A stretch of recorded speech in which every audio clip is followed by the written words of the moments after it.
Malolele, ko mo mea mai ni ki he whakaawha ofa ai teo ko whai he tangata ki he whoi mamani. Kai he taimi tatau be, nau kei launga be, nau kei hanu be, ko hae mea ku hoko. Toi ai ha feitu o toi sai ange he whoi mama koi ni. Malamu a tawa usia ai hoa koi ni, pia ko fia, ko toi whainga maari e taha. Ke tau toi kau whakatahai. I mamani i he ahoni o ku whakawhihu ia ai KAHA'U. Ko hika ngahi mea u hoko i he ātakai. Ma ngahi mea u hoko i mamani i he ahoni. Pea whakawhihu i ai e he tokolahi ai KAHA'U. Ka kou fia ke whakahoko atu o guiai ai AMANAKI ki he KAHA'U.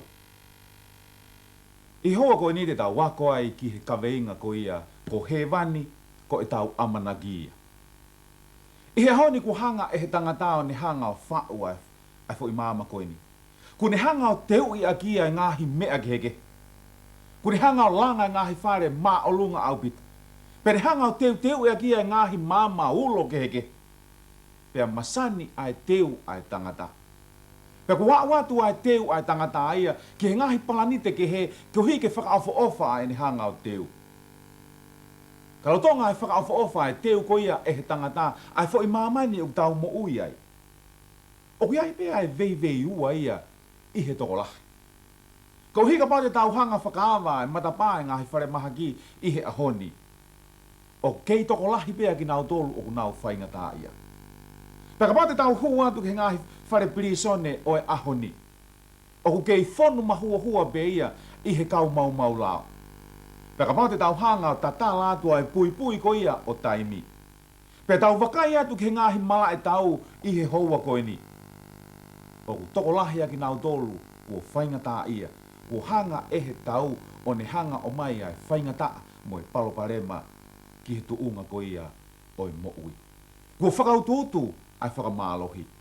Ua kei whakaututu ai pē mo e whieka ia.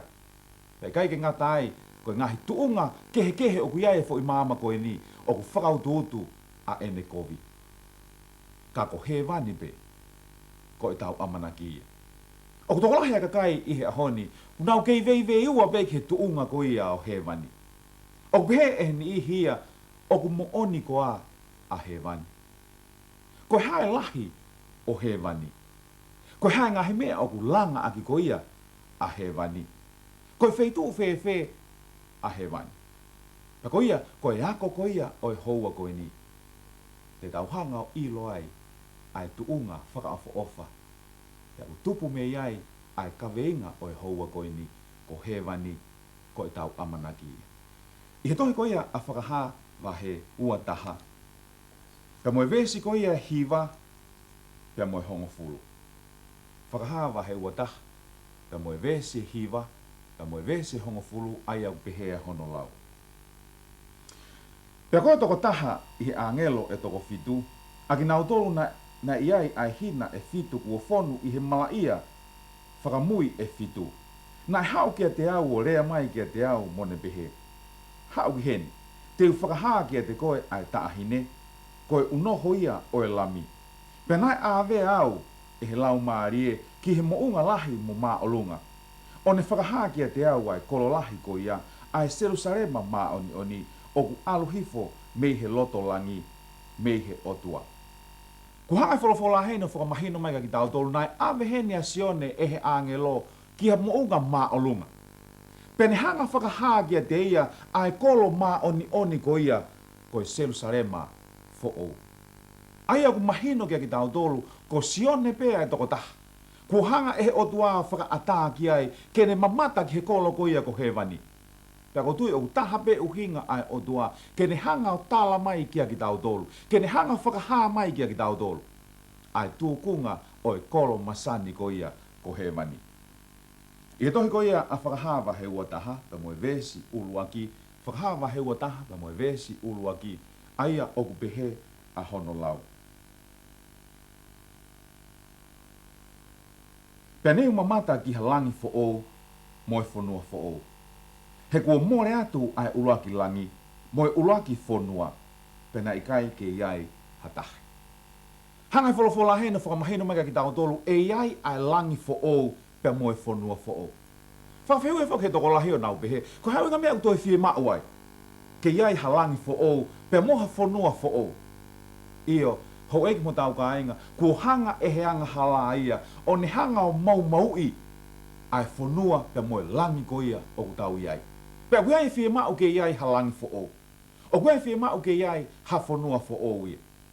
Ihe folofola, o ku whakamahino mai ki tau tolu heni, ihe tohi ko ia a ua korinto, vahe taha ua, pe moe vesi ko ia e ua.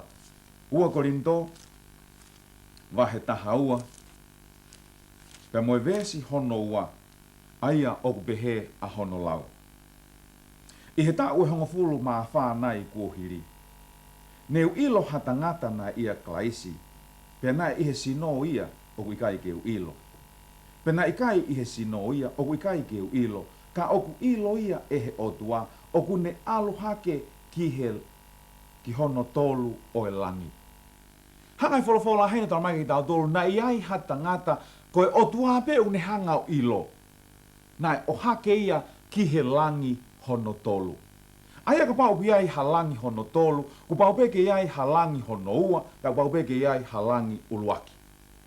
I he tohi ko ia a senesi vahe uluaki, pe moe vesi e ono ki he valu, o kune hanga tala mai ki tau tolu, koe langi uluaki, ai o kupuna holo ai whangamonu manu. Aia i ho mo wakai atu ki tua. I he taimi kotoa pe te mo mamata ai ki he puna holo ai whangamonu manu, pe mo hanga ilo koe langi uluaki ia.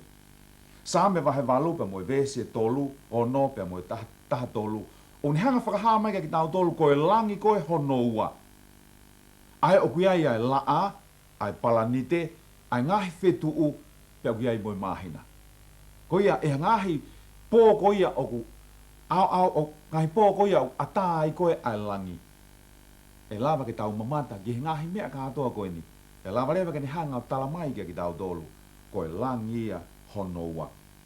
I tohi koe ua korinto vahe taha ua, pa moe vesi e ua ki he whaang, ne tala mai ki tau tolu, koe langi hono tolu, koe palataisi ia, oe otua.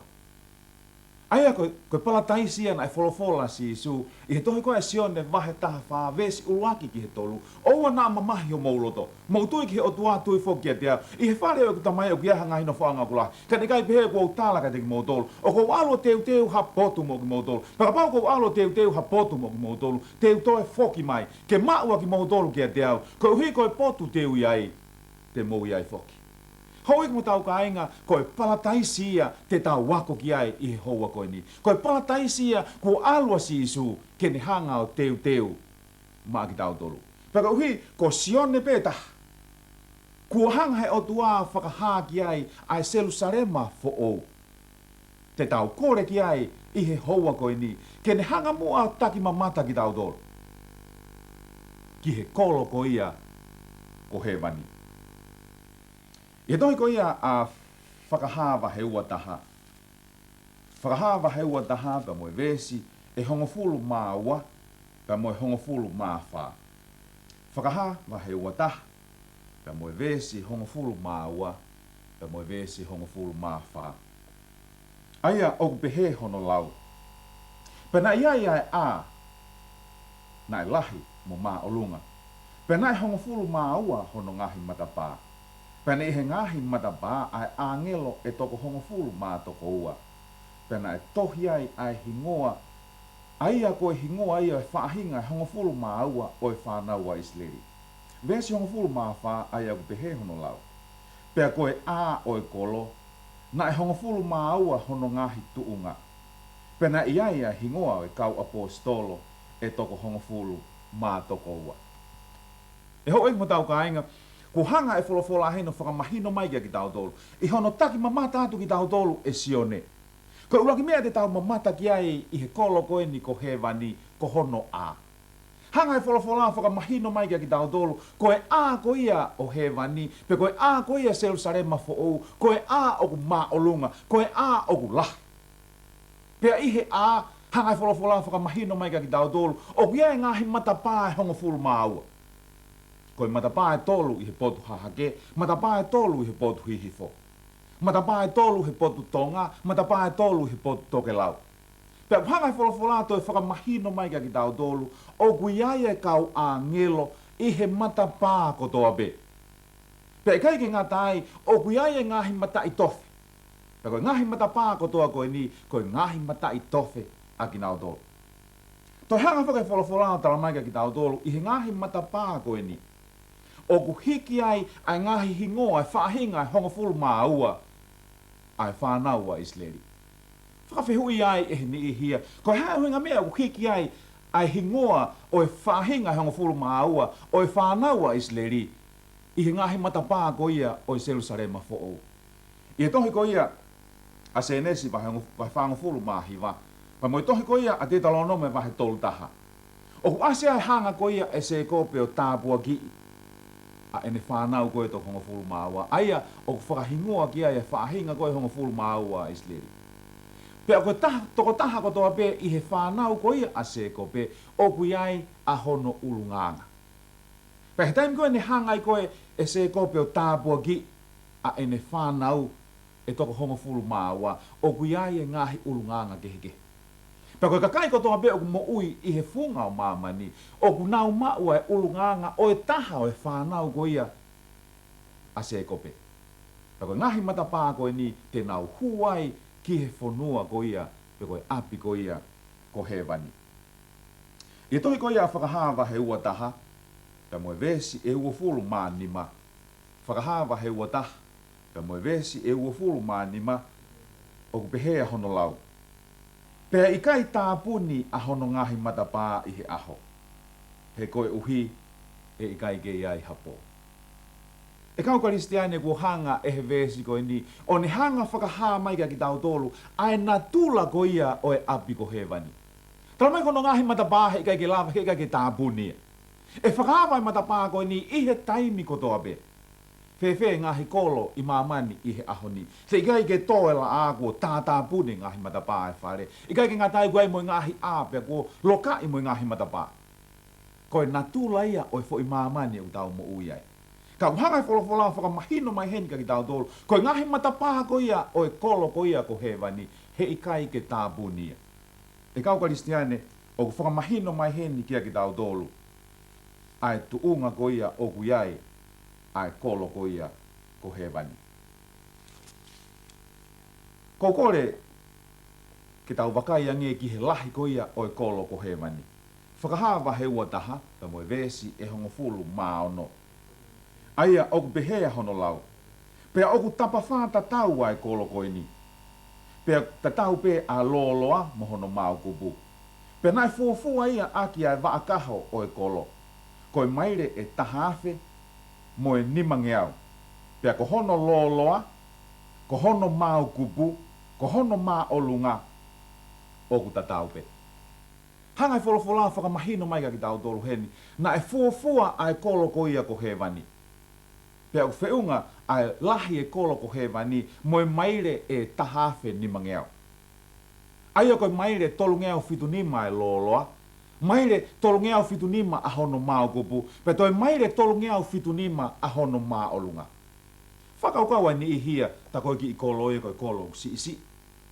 Mea ni, ku whakangata pe e o tua, ai ka kai koe te nau lava ki he kolo ko ia ko Hevani. Na iai hatangata na ni hanga o whikai ai kolo ko ia ko Hevani. O ku whiunga ai kolo ko Hevani, mo i sikuea maire e taha kilu, whamano, hono ngeau, uanima. Aia koe lahi ai kolo ko ia ko Hevani. Pe tau pehe ka pau te tau hanga o ange, ha sikuea fute e te au, ki he toko taha kotoa pe, e lava ki Hevani. Koe toko whiha rewa aki nau tolu te nau lava ki Hevani. Io e whiunga pea moe toko tolu hiva piliona. Uange au maa wha miliona. Ai ka kai te nau lava o no fo ia Hevani. Ka pau te tauhanga o ange ai sikuea fute e te au ki he toko taha. E kau karistiane i he hoa koe ni. Koe tuunga e lahi ko ia o Hevani. E lava ke no fo ia e he toko taha kotoa be. Kua whanaui ki he fo i maama koe ni. Oua na iloange kua ke iri fia o behe, he i kai ke iai hao api Hevani. Kua o si hanga he o tuaia o ngauhia Hevani, ke whiunga mo e toko taha kotoa be, mo e lahi taha e lava, ke nau hanga nofo ia ai api ko ia ko Hevani. E toi ko ia whakahawa he ua taha, pe moe vesi e hongo fulu mā walu. Whakahawa he ua taha, pe moe vesi hongo fulu mā walu. Aia ko e tau hu atueni ki he kolo ko ia ko Hevani, ke tau mamata ko ha e ngahi mea ko ia i loto Hevani. Whakahawa he ua taha, pe moe vesi hongo fulu mā walu, aia pehe hono lau. Pena e langa aki ai koula. Pea koe kolo, koe koula hao haoa, o hange koe sio ata a hono a sini sini. E kau karistiane i he houa koe ni. Ku hanga e wholofola whakamahino mai ka ki tau tolu. Koe kolo ko Hevani, o ku langa akia ai koula hao hao. Whewhe ngahi kolo i māma koe ni. Te ikai ke u whanongo au, ku iai ha kolo i he māma koe ni, o ku langa aki ha koula hao hao. Ka koe api ku hanga e he o tua teu teu ma au, ku ne hanga o teu teu ma aku. O ku langa akia ai koula hao hao. Hake na kulawe ki ai ane nai, tau hua tu rewa ki he kolo ko Hevani, pe kou tui koe hae ngahi mea te tau mamata ki ai. Whakahawa he ua pe moe vesi hono ua. Whakahawa he ua pe moe vesi hono ua, koe tau tuu tātueni ki loto Hevani, koe hae mea te tau ula ki mamata ki ai. Whakahawa he ua pe moe vesi hono ua, aia au pehe hono lau. I he loto hala lahi o ia, pea i hoi kauwai whakatou osi. O ku iai ai a kau o e mo ui. O ku tupu me ai ai fua kehe kehe e hongo fulu māua, pea fua i he mahina kotoa pe. Pea ko hono lou a kau, koe mea whakamo ui ia ki he whahinga o e tangata. E kau karistiane i he houa koe ni. I he momeni tue ku tau hua duai ki he kolo ko ia ko Hevani. O tau mamata ai ki he vai tafe. Ki he vai tafe koe ni, o ku tafe mai ia mei he taloni o e otua. Pea whakatou osi i he tafaaki ko ia o e vai tafe koe ni, o ku tua ia a kau e mo ui. Pea o ku whakahofo e a kau e mo ui. Hanga e wholofolatala mai ka ki tau tolu, e fua a kau e mo ui i he mahina kotoa be. Kai ki asi hamea behe ia i mamani he ahoni. Ka utamaka ki tau tolu koe a kau e mo ui, o ku ne fua ia i he mahina kotoa be. Pea toi whakaofo ange. O ku ne fua ia i he fua kehe kehe e hongo fulu mau. Kau tui i he ahoni i mamani. Lau iawhia ki nau tolu ku nau mate i he Faifekau. Ka hanga e wholofola whakamahino mai ka ki nau tolu, koe kolo ko Hevani, he kai ke aha Faifekau ia taha. Koe kolo ko Hevani kua teu teu e he odua, o lahi au pito, koe uhi koe whahinga o e tangata. I kai ke ngata ai ku hanga e wholofola mai ka ki tau tolu, koe hala lahi koe ia kolo ko Hevani, whakahawa he ua taha pa moe vese ua taha. Koe hala lahi o Hevani, koe koula hao hawa. E kau karistiane hoa koe ni kou whakaamu ki ha taimi. E lama keu tū uta ai ki he kolo ko Hevani, keu mamata tonu ai. I hala lahi o Hevani, o ku ngauhi a kia e koula. He te keu whanongo au ia ki ha kolo i he mama koe ni. Ne ongo e masani ai teu e he tangata. Te keu whanongo au. O ku ia i ha kolo i mamani, o ku teu i aki ai koula a hono hala. Kau karistiane, koe tu unga ia e kolo ko Hevani. I he toi a Isaia wahe ono taha. Ono ni mā vesiwa taha moe ua talamake tau tolu te tau hanga o langa ho tau whare. Te tau hanga o tō e tau ngoue. He kai ki hau hata hai au kai ai ngoue na ki hanga o tō, pe nofo he whare na ki hanga o langa. Kau karistiane koe mea whakawhiawhi ai. Koe mahu o Hevani. Ku hanga e wholofola whakamahino mai ka ki tau tolu, o ku tō atu. I tohi koa Isaia wahe tolu tolu, pe moe vesi e ua wha. Isaia wahe tolu tolu, pe moe vesi e ua wha. O kuia ia whakau kau koe ni. Isaia wahe tolu tolu, pe moe vesi e ua wha. Aia o behea hono lau. Tolu tolu, pe moe vesi e ua wha. Aia o behea hono lau. Pea kai ke pehe e hataha o ku nofo iai o ku ou mahaki. E whakamore more ai hia a ki nau tolu o ku nau nofo ai. Kau Kristiane ku hanga ai fola tala mai ki tau tolu. I he kolo koe ni ko Hevani. He kai ke ai hata haia fai pene pehe ko puke.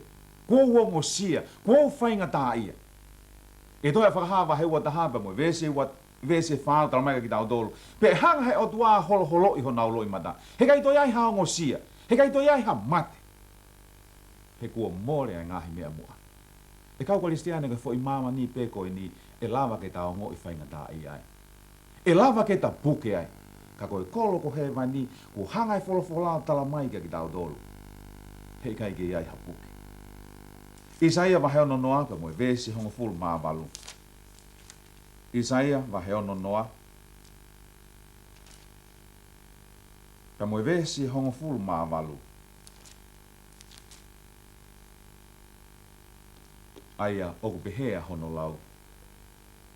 E ikai toi whanongo ki ha whakamalohi, iho fonua. Ai mau pe koha whakaauha ki ho ngahi ngata anga. He teke ui, a koe whakamo ui, mo ngahi matapā i he whakamalo. E kau Kristiane ku hanga wholofola whakamahino mai ka ki tau do. He kai ke ai ha whakamalohi ia i he koloko Hevani. He kai ke ai ha whakaauha ia i he koloko Hevani. Whewhea ngahi kolo o mamani e hangi. I kai koe uhinga ai o kuiri whia ai a toko lahi e honi, koe whakaauha, koe mau, koe kau whaikovi, koe kau mau la. Kau hangai wholofola tala mai ki tau tolu ko Hevani, he kai ke aha whakamala. He kai ke aha mau, me ni koe te ke whakaanaua ki ha kolo pehe. Ia tohi koe a Isaia mahe tolu nima, pe moe vese nima, pe moe ono. Isaia mahe tolu nima, pe moe vese nima, pe moe ono. Aia oku behea hono lau, nima moe ono. Pe toki whaka e mata o e kui. Pe whakaawa e te ringa o e turi. Pe hopo ai tangata ke tu o hange koe hainite. Pe hiwa e relo o e noa. Ko uhi e tupu ai toa wha, koe vai, pe moe ngahi vai tawhe i he potulala. Kau Kristiane ku hangai wholofola whakamahino mai ka ki tau tō hen. He kai ke ai ha whainga tā ia i he kolo ko Hevani. Koe mea ko toa pei Hevani e whakafofa. Koe mea ko toa pei Hevani e masani. He ku hanga e o tua teu i ma ki nau tolu o ku nau iai. Isaia wa he hongofulu mātaha. Pea moe vese e ono. Isaia wa he hongofulu mātaha pea moe vese e ono ki he vese hiva aia o ku behea hono lau. Pea e toki no whakataha ai ulofi mo e lami. Pea e tokoto whakataha ai re pati mo uhiki i kosi. Pea e whakataha ai uhiki i pulu mo e laione mui. Pea mo e manu whawhanga. Pea e tataki a ki nau tolu e hatamasi isi. Pea e kai whakataha ai pulu whewhine mo e pea. Pea e tokoto whakataha ai honau uhiki. Pea e kai e laione ai koane o hange koe pulu. Pea koe tamasi o kei huhu. Tene wa inga ia i he luo o ingata. Pa koe tamasi i kua whakamawai. Tene ai hono ni mā ki he ana o ingata whekai. E ikai te nau mamahi, whakamamahi. Te whakaauha i ha potu, o hoku mo unga mā oni. Koe uhi e whonu a māmani i he iloi o sihova. O hange, koe ufi i e he vai ai Kristahi. E kau Kristiane ku tau mamata eni ki he whakaofo Hevani.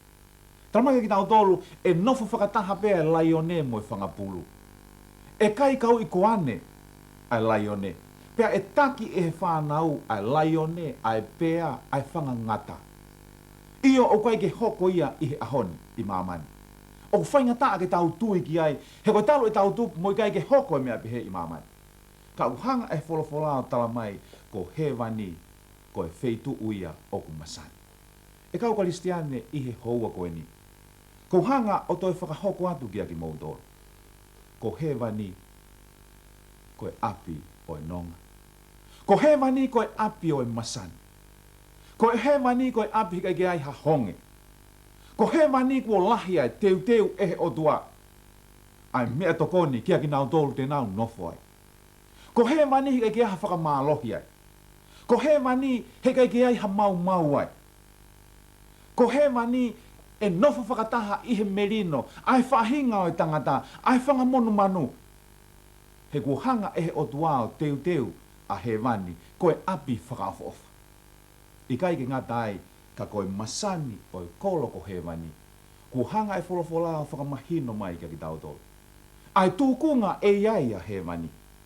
Io, ko hono kolo, ko hono lahi, ko hono whakaofa.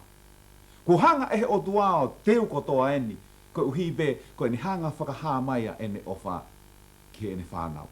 Ku hanga e wholofola o talamai kia ki tau tolu, te ikai ke whanongo eha te ringa. Pe mamata eha mata. Ki he whakaofa ngā he mea kuhanga e he o tua. O teu maa ki nau tolu o kune ofa ki ai. E kau Kristiane i he tau mamata ki ngā he mea kuhoko i ho tau ātakai i he ahon. Ko mea bea tau mamata ki ai koe whainga tā ia. Ko mea bea tau mamata ki ai koe mo veu. Ko mea bea tau mamata mo whanong ki ai koe whakamālohi. Ko mea bea tau mamata ki ai koe whieka ia. Ko mea bea tau mamata ki ai koe vākovi koe tau. Pea moe whetama te aki. Hei e tau hanga wako ai kaweinga pea moe api ko Hevani. Kuni hanga whakamahino mai kia ki tau tolu. Ahono whakaofa. Ahono masani. Io, koe whengai ai odua ke me hanga whakamahino kia koe pea moao. Ai loloto. Ai whaalahi. Ai maolunga. O ene ofa kia te koe pea moao. Ai nā kene hanga o ngauhi ki tau tolu. I hono i misi mohono ta tau o sihoma. Io, ko Hevani, ko e tau amanaki i pei. Ko hi he tau mamata ki ngāhi mea kua hoko i mamani i he ahoni. Pea nofo ili fia ai a tokolahi pea nau whakaukau o kaito i ai KAHA'U. Pea nau whakaukau koe hae tuunga o e ahoni ki he moui. Tokolahi ni ihi ku nau hanga lokai ki nau tolu i ho nau ngahi whare. Tokolahi ni ihi ku nau nofo tairi i he taimi kotoa pe. Pea nau whakaukau o kaike i ai KAHA'U. Ka u fia ai Polokalama koe ni. Ke toi hanga whakamahino atu kia ki mautolu io. O kui ai ai AMANAKI ki he KAHA'U. Pea koe AMANAKI ko ia. O ku ia Sisu Klaisi. Koe AMANAKI ko ia. Ku hanga e Sisu Klaisi o teu ai api ko Hevani. Koe api ia kia koe. Pea koe api ia kia. E kau Kristiane i he houa koe ni. Koe hārewa ho o whiri. Koe hārewa o hanga whakatau hoa e fo i māma koe ni. Ki he api koe ia ko Hevani. Kou kau au he rea whakamālo ki e sione. Koe ni hanga tataki tau do. Ke ua e toe vei ua e tau tui ki Hevani. Ke ua toe tae pau e tau whakaukau ki Hevani. Ka kune hanga whakaha mai i he wholofola ai o tua. Ai masani, ai whakaofa. Ko hanga e he o tua o teu maki tau do. Koe kulo tuia i he houa koe ni kau Kristiane. Ki nau tolo kotoa peo ku mea mai i he houa koe ni. Koe kulo tuia. Ke umana to iai ha mea i he māma koe ni. E toi mahu inga. He ta teu ke whiloaki pea mo Sisu. He ta teu ke ta hanga nofo ia e api ko Hevani. Me ni nai koe te ke whiu he whainga tā ia. Me ni nai koe te ke whiu i he tuu i he ngahi vee whaitoka i he more ai ngahi o whaanga. Io koe AMANAKI o kui Hevani pe. Ke tau lotu. E ta mai mafi. O mau whakamālo ki te koe. O kui ai ai AMANAKI ki he KAHA'U. Pea koe AMANAKI ko ia. O kui ia koe pe Sisu. Koe AMANAKI ko ia. Koe AMANAKI ki he api ko ke hanga o teu. Tokoni i ki mau dolo ke mau teu. Ke mau nofo ia e api ko ke hanga o teu. Ia Klaisi ko ho al. Ko mau whakamoui. Amen.